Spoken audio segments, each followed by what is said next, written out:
mucho. Si les he mencionado aquí, yo trabajo con rumiantes, bueno, yo específicamente con camellos sudamericanos. Entonces hay que recordar que los rumiantes tienen un estómago de qué tipo, habíamos dicho policavitario, ¿sí? Policavitario, que quiere decir que tiene múltiples compartimentos, 4 en realidad ellos, ¿ok? Entonces a ellos se les dice que tienen un estómago completo. Un estómago que está comprendido, que está compuesto por un retículo, el rumen, el omaso y el abomaso.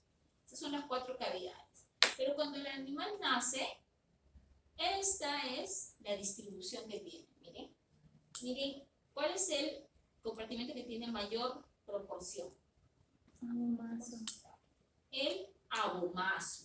¿Okay? El abomaso, que es considerado el estómago verdadero. ¿Y por qué el abomaso estará en mayor volumen en los rumiantes que recién han nacido? ¿Por qué creen? ¿Por qué en el abomaso?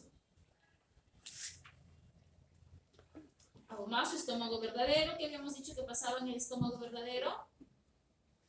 ¿Qué se producía? ¿Qué se produce en el estómago? Ácido clorhídrico. ¿Qué más? Ácido clorhídrico, pepsinógeno, que en presencia de ácido se convierte en pepsina. ¿Qué más? Factor intrínseco y también pues moco ahí para la estructura. ¿Okay? Entonces, estos componentes van a iniciar, ¿qué cosa les dije? La digestión de las proteínas. ¿Por qué? ¿Qué hace la pepsina? La pepsina rompe los enlaces peptídicos. Entonces, va a iniciar ahí. Va a iniciar la digestión de las proteínas. ¿Y ustedes creen que en el caso de los rumiantes, los becerros, que se les conoce, tendrá algún proceso importante aquí en el abomaso? ¿Qué están comiendo en esa etapa cuando son becerritos? Leche. ¿Okay? Entonces, ¿la leche qué cosa tiene? ¿Qué componentes tiene? Muy aparte del agua, obviamente, ¿no? Tiene proteínas, ¿okay? Muy importante las proteínas, tiene los lípidos, tiene carbohidratos. Entonces, para iniciar ese proceso es que está tan desarrollado el abomaso, porque aquí se da el inicio de la digestión de las proteínas. Entonces, aquí llega la leche, pero la leche llega de una manera directa, no es que va a pasar al retículo, después al rumen, al omaso, no, pasa directamente del esófago al abomaso. ¿Cómo va a pasar? A través de un conducto, que en realidad no es un conducto que aparece o desaparece, que está cuando era becerro y desaparece cuando sea adulto, sino que si ustedes recuerdan el rumen de las vacas, existen como unos engrosamientos, ¿sí? ¿Cómo es el rumen de la vaca? Como una toalla, ¿sí? Ya. Entonces, deben recordar, no sé si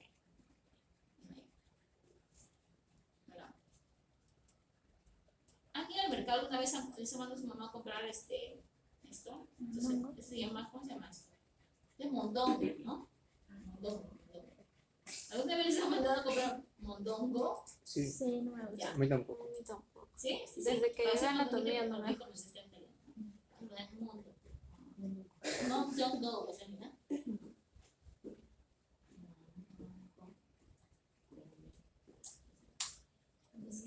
Creo que está picadito.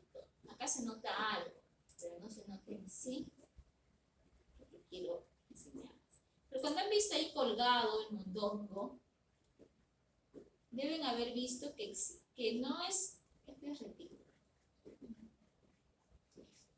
Ya, mira acá está. ¿Ven esto de aquí? Estos son los pilares. Aquí, ven que aquí no hay vellosidades, no hay papilas. Esto, si ustedes, no hay uno que se note bien.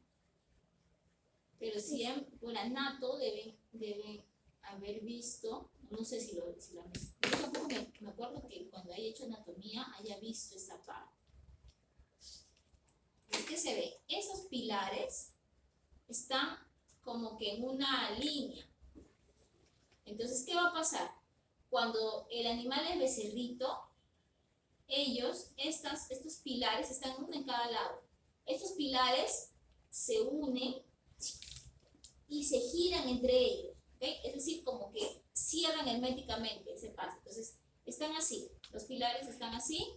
Cuando llega el alimento, porque está captado por mecanorreceptores, esos receptores van a captar la presencia de la leche, se cierra, ¡ping! Se cierra bien, está bien cerradito para que no gotee, y por ahí empieza a pasar. Entonces, ¿qué se forma? Como una manguerita que va desde el esófago hasta el abomazo. ¿Sí me entienden? Lo que pasa es que acá no hay una imagen. O sea, acá, esto no es una manguerita que aparece de la nada, sino esto es un labio de los pilares y el otro labio. Lo que hacen es, se juntan y se giran. Se juntan y se giran, y de esa manera forman este canal que se llama, en términos zootécnicos, se llama gotera esofágica, ¿sí? O según la nómina anatómica se llama surco reticular. ¿Okay? Este es el surco reticular, que se va a activar también por un mecanismo como un reflejo, ¿okay? Que va a captar los estímulos y se va a hacer. Siempre van a utilizar esta vía siempre que la alimentación sea líquida, ¿ok? Ahora, cuando el animal ya empieza a crecer, esta proporción de las cavidades va a ir cambiando. Este abomazo, que era el que estaba más voluminoso, poco a poco va a ir perdiendo capacidad, y el que va a empezar a desarrollar más va a ser el rumen. ¿Por qué? Porque en el rumen se va a dar el proceso de fermentación. ¿Sí? Y aquí, ¿por qué se va a dar el proceso de fermentación? Porque recuerden que aquí van a estar habitando la microbiota que va a necesitar condiciones adecuadas. ¿Para qué? Para que se fermente, para que todo el alimento que llegue se fermente. Yo les preguntaba, me parece, ¿sí? ¿De qué se alimentaba la vaca en realidad? ¿De qué es lo que absorbía en realidad la vaca? ¿En realidad la vaca qué cosa absorbe? Ustedes se lo dije, sí, porque el otro grupo sí se ha atormentado mucho con ese tema. Usted había dicho que no come en sí el pasto, sino que las bacterias del estómago, la microbiota, se comen eso. Claro. La vaca ingiere, se da la prensión, se da masticación, deglución, pero cuando llega en el estómago, ¿qué va a pasar? Los microorganismos empiezan a fermentarlo. Entonces ellos mismos, digamos, se comen el pasto, empiezan a fermentar y empiezan a utilizar su glucosa, todo, sus proteínas. ¿Para qué? Para que los mismos microorganismos empiecen a reproducirse, a crecer. Como parte de ese proceso de fermentación, se van a producir sustancias de desecho, que son los ácidos grasos volátiles, ¿ya? Ácidos grasos volátiles, CO2, metano. El ácido graso volátil no le sirve ya al microorganismo, pero el ácido graso volátil le sirve a la vaca. ¿Para qué le sirve? Les mencioné a ustedes que las vacas obtienen energía mediante el proceso que se conoce como gluconeogénesis, es decir, producir glucosa a partir de precursores que no son glucosa, ¿sí? Entonces, o producen glucosa a partir de ácidos grasos volátiles. ¿A partir de quién principalmente? Del ácido propiónico. ¿Aquí? Entonces, eso es importante que lo sepan. Luego vamos a hablar un poquito más de los otros ácidos grasos volátiles, que son tres, ¿ok? Les voy a adelantar. El que está en mayor proporción es el acético, luego viene propiónico y butírico. ¿Ok? ¿Cómo dijo? Acético, propiónico y butírico. Pero el que más se alimentan es del propiónico, dijo. No es que se alimenten, el que produce más, el que se produce más, siempre es el acético. No pongan en mi boca palabras. Siempre acético va a ser el mayor. Ahora, la proporción que va a haber entre acético y propiónico, esa es la que se debe mantener más grande. ¿Por qué? Cuando se pierde esta proporción, es que vienen los problemas de acidosis. ¿Sí? Entonces, eso es lo que también deben mencionar en su exposición. Pues fue que me mira a mí. Porque usted va a hacer la exposición de acidosis. ¿O no? Sí. Ya, pues entonces es el experto en ese tema. Pero se retira. Cállate. Mira cómo me sale la microfibra. Ya, bueno. Ok. Entonces, a medida que ya el animal empieza a tener el volumen de un animal adulto, este rumen, como es tan grandote, cualquier desbalance que pueda existir aquí va a repercutir sobre la salud del animal. Por eso es que es tan importante el mantenimiento del pH. Por eso es que el desbalance del pH a este nivel puede traer o ocasionar la muerte del animal, ¿sí? En realidad es por el gran volumen que tiene. Ok, entonces a medida que el animal va a ir creciendo, okay, vamos a tener, primero recuerden un becerrito de leche. Entonces el becerrito de leche, ¿cómo se alimenta? Con su lechita, que su lechita pasa por la gotera esofágica o el surco reticular, va a pasar hacia la mamá y empieza a digestar. En esa etapa, okay, se va a dar lo que es la absorción de glucosa a nivel intestinal. ¿Por qué? Porque tiene glucosa esa sangre. Entonces los transportadores de glucosa a nivel intestinal en esa edad son más altos o hay en mayor cantidad que, por ejemplo, cuando el animal ya es adulto. Cuando es adulto, los transportadores de glucosa son muy bajos. En ese proceso se tiene que dar lo que es la estimulación. ¿Para qué? Para que se empiece a formar las vellosidades. ¿Okay? Estas vellosidades o estas como deditos que hay en la mucosa del rumen. ¿Sí? Es como la toalla, ¿no? Como lengüitas chiquitas. ¿Cómo se van desarrollando estas? Por el estímulo del alimento. Así nacen, miren. Y así es cuando solamente tiene leche, miren, plano, sin ninguna, ¿ok? Ninguna. Cuando se empieza a dar el alimento, esto va a empezar poco a poco a estimular el desarrollo de estas vellosidades. ¿Por qué creen que será importante estas vellosidades o digamos estas papilas? ¿Por qué creen que se necesitará en el rumen? ¿Por qué no lo dejamos así? Bien. Que necesitamos que esté así, siempre digo como si fuera una toalla. Siempre. ¿Por qué tiene que ser así? Así como toallita. Tiene que estar así. ¿Tendrá alguna importancia? No, solamente por cuestiones de... Acá están, ¿eh? Acá están los pilares. Esto es lo que se hicieron. ¿Por qué cree que necesita? ¿Para una protección? ¿Protección? No, a ver, otra razón. ¿Por qué creen? ¿Por qué existen siempre vellosidades? Estas papilas. ¿Por qué creen? ¿Para absorción? Para Para que absorba mejor. para incrementar la superficie de absorción. ¿Okay? No va a ser igual que me digan absorción que cuando me digan para incrementar la superficie de absorción. ¿Sí? Eso es importante. Entonces, es importante estimular el desarrollo de estas pilas para incrementar la superficie de absorción de los nutrientes. ¿Qué nutrientes a nivel del rumen? ¿Qué cosas van a absorber a nivel del rumen las vaquitas? ¿Ácidos grasos? Ácidos grasos volátiles, AGVs, ¿sí? Por favor, que se quede ahí, ácidos grasos volátiles, ¿sí? Nada más, a pobre que me pongan glucosa, así, una aberración a la naturaleza, ¿ya? ¿Y por qué cambia de color más oscuro? Eso está relacionado, se menciona con el alimento, ¿ok? En el caso de los granos, si tú ves, incluso se ve un poquito más, como que más desarrolladito, ¿sí? Eso porque se dice que los granos le van a dar más energía, porque se tiene más energía, ¿okay? Energía más rápido, entonces eso hace que se desarrolle más.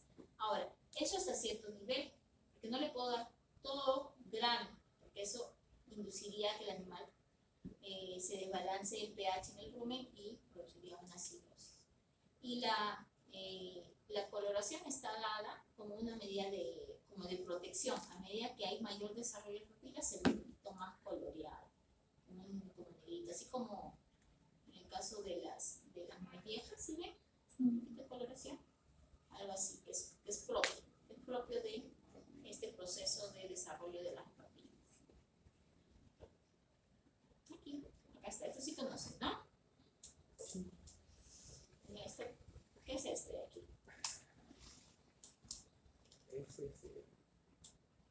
Retículo. No, este es el retículo. El retículo es como una redecita. ¿Ya? Este es el retículo, es como panal de abeja también le dicen, ¿sí? ¿No? Este es el retículo. Rumen, retículo, entonces, o maso, también conocido como el brillo, ¿no? Porque tiene como, sí, como hojitas, y en las hojitas tienen aquí todos los testículos. También les sirve para incrementar superficie verde. Que te echan poquito, ¿no? Cuando pides un hongo.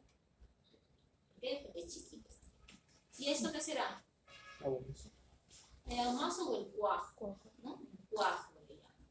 Antes, cuando no había pastillitas para... Se hace queso, pues, de manera manual, ¿no? ¿Con el cuajo? Y antes se utilizaba el cuajo, de cerritos, ¿ah? No de animal adulto. De cerritos se utilizaba, ¿por qué? Porque tenía ahí una enzima que permitía que se dé la coagulación en la caseína y de esa manera se producía el quesito. Por eso estoy hablando de antes. Mi mamá hacía eso. Mi mamá tiene 86 años.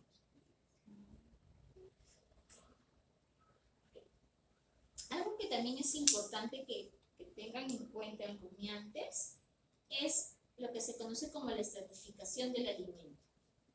¿Qué significa estratificación del alimento? Que el alimento en el rumen va a tener como una disposición de acuerdo al peso específico.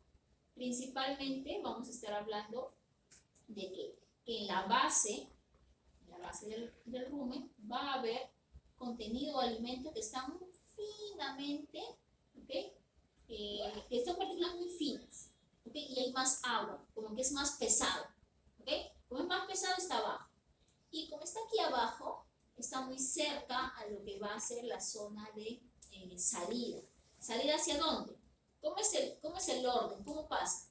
Primero llega el retículo, el alimento llega hacia el esófago, retículo, aquí cae, ¿okay? Viene acá, cae aquí, y luego con los movimientos ruminales se va a empezar a mover en todo el rumen. Se va a empezar a mover en el rumen, cuando ya sea, ¿ok? Un alimento que ya está casi nada, ¿ok? Porque ya los microorganismos se lo han empezado a moverlo. Este va a pasar hacia la siguiente cámara. ¿Qué cámara será? El retículo. Del rumen al retículo, desde el retículo al omaso y luego ya al omaso. El retículo, rumen, después es omaso y abomaso. No regresa, ¿ya? ¿Dónde regresa? ¿No? Esta es una contracción de A. Acá se da una contracción bifásica del retículo. ¿Okay? Entonces, acá esto que te está diciendo, que este pliegue se está levantando. Eso es lo que y cuando la boca se llena de gas, creo que se le dice timpanismo. ¿Dónde es que se está llenando en el retículo? No, el rumen, por eso, el retículo es chiquitito, el retículo es una bolsita. Ya. Eso qué cosa, no se va a ver nada. He visto un video ahí en TikTok que le meten una aguja y sale un montón de gas. Claro. Eso se llama, eso es trocarizar al animal. Eso se pone en la fosa de lijar, se le pone eso. Entonces, ¿qué va a pasar? Cuando esta fase, que es la fase, la superior, la que pesa menos, esta es la fase gaseosa. Cuando esta fase se incrementa demasiado y no se puede producir el eructo, se va a producir el timpanismo. Entonces, ¿qué va a pasar? El animal, por ejemplo, tiene alguna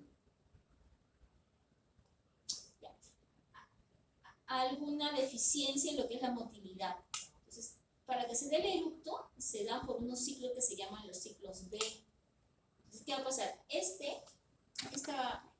partecita de acá, de gas, llega a chocar aquí con este esfínter y de esta manera se estimula a que este gas salga y se produzca el eructo. Esto se da por la posición del animal, de esa manera estimula, ¿ok? Pero ¿qué pasa si es que no hay esta actividad, una actividad mecánica? Esto no se va a poder producir y el gas se va a acumular vamos a ver que en la parte izquierda principalmente se va a empezar a inflar, inflar, inflar. Ahora, cuando el timpanismo es de tipo gaseoso, es decir, es porque se está incrementando este gas y no se va a poder dar el eructo, a ese timpanismo sí se le puede solucionar haciendo la trocarización. A ese sí. Pero ¿qué pasa? Hay otro tipo de timpanismo también, que se llama timpanismo espumoso. ¿Y qué es el timpanismo espumoso? El timpanismo espumoso es una alteración de lo que es este estrato. El animal va a comer un pasto que es espumante, se llama. Por ejemplo, una alfalfa muy joven. ¿Qué va a pasar? Aquí se va a producir burbujas. ¿Y qué son burbujas? Este gas que está aquí va a quedarse atrapado dentro de una burbuja. Se van a poner aquí burbuja, burbuja, burbuja, burbuja. Va a perderse toda esta estratificación y todo el rumen se va a llenar de burbujas. Entonces, si yo por más que lo trocarice, ¿podré eliminar el gas? No, porque estén burbujas. Entonces lo que se le recomienda, se hace por lo general, es que cuando hay ese tipo de timpanismo, se libere todo el contenido. Se lave para poder eliminar, porque no se puede eliminar igual que un timpanismo de tipo gaseoso. Esos son dos tipos de timpanismo. ¿Cómo me voy a dar cuenta? Tienen que hacer la anamnesis. ¿Okay? Tienen que hacer la anamnesis. Si su vaca se ha escapado, si ha ido pues a los cultivos de la alfalfa, que se siente chiquitita, si se lo ha comido, timpanismo espumoso posiblemente.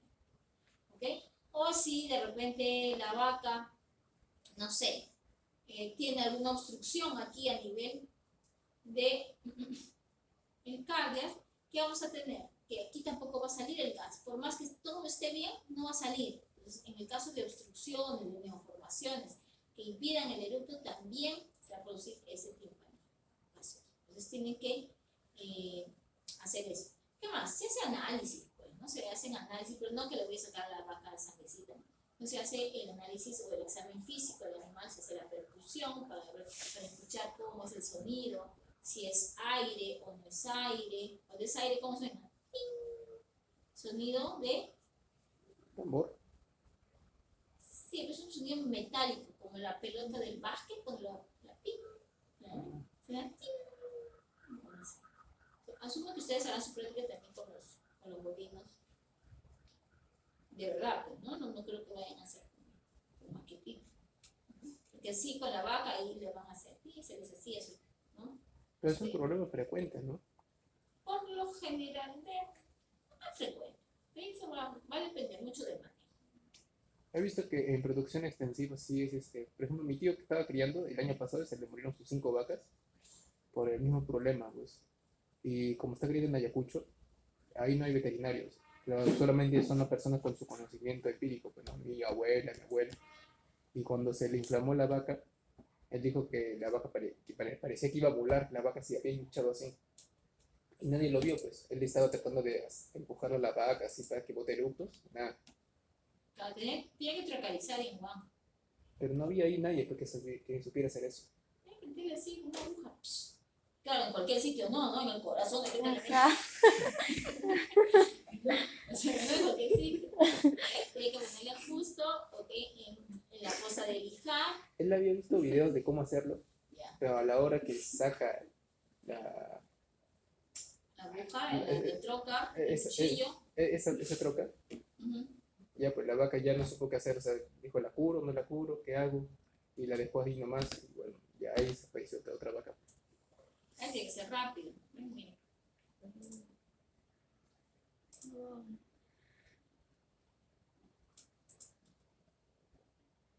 Mire. ¿Está normal tu vaca? No, algo le está pasando a tu vaca. ¿Ok? ¿Sí? Entonces, mire, siempre es del lado izquierdo por lo general. Entonces, ¿qué tienen que hacer? ¿Dónde le meterían el troca? A ver, acá abajo. En la parte ventral. ¿En la parte ventral ustedes creen? No. No. Arriba.